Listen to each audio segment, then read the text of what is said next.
বর্তমান বাংলাদেশের সবচেয়ে বেশি পপুলার হুজুর হলো এখন মামুনুল হক, তাই না?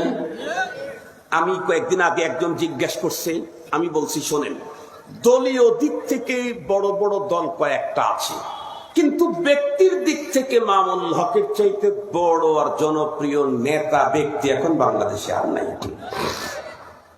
আমি এই কথা অনেক আগে একবার বলেছিলাম যে এখন যদি এক জায়গায় প্রাইম মিনিস্টারের মিটিং হয় আর এক জায়গায় সাবেক আর বর্তমান বিরোধী দলীয় নেত্রীর মিটিং হয়, তার পাশে যদি মামুনুল হকের মিটিং হয়, আমি গ্যারান্টি দিয়ে বলতে পারি মামুনুল হকের জায়গাতে লোক বেশি হবে।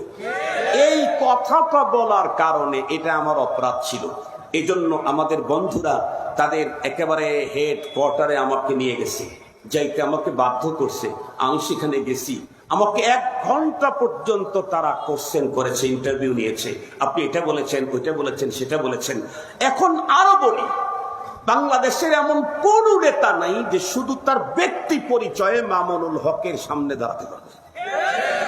হ্যাঁ, দলের কারণে বহুত লোক হবে, তার চেয়ে বেশি লোক হবে, কিন্তু সেটা হলো তার দলীয় সাপোর্টের কারণে। আর শুধু ব্যক্তি হিসাবে সবচেয়ে বেশি জনপ্রিয় মামুনুল হক। আমি যে কথা আপনাদের খেদমতে বলতেছি, মামুনুল হকটাই যদি এখন এই বাজার দিয়ে যায়, দেখবেন ও হাঁটতে থাকলে মিছিল হয়, দাঁড়ায় গেলে ছোটখাটো ওয়াজ মাহফিলের মতো লোকজন হয়। এই এক কিয়ামত, ও বাইরে বের হয় ওর জন্য কঠিন। তো আপনারা সবাই চিন্তা করবেন, ইস, হুজুর যদি আমার দোকানে একটু বসতো।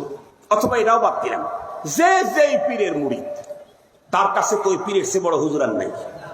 বাংলাদেশের সিস্টেম, যে যে পীরের মুরিদ, তার পীর যখন ওয়াজ করে তার মুরিদরা খুব শোনে। যেই পীর চলে গেল মুরিদরাও চলে গেল। এই চরিত্র যে কোথায় পাইলো এই মুরিদরা আল্লাহ জানে। এই চরিত্র যে মুরিদরা কোথায় পাইলো, আমার মুরিদি হোক আর মামুনুল হকের মুরিদি হোক আর আইয়ুবীর মুরিদি হোক, এই চরিত্র যে কোথায় পাইলো, এই চরিত্র রাসূলুল্লাহর মুরিদদের ভিতরে ছিল না। মুহতারাম হাজিরিন, আল্লাহ হেফাজত করুক।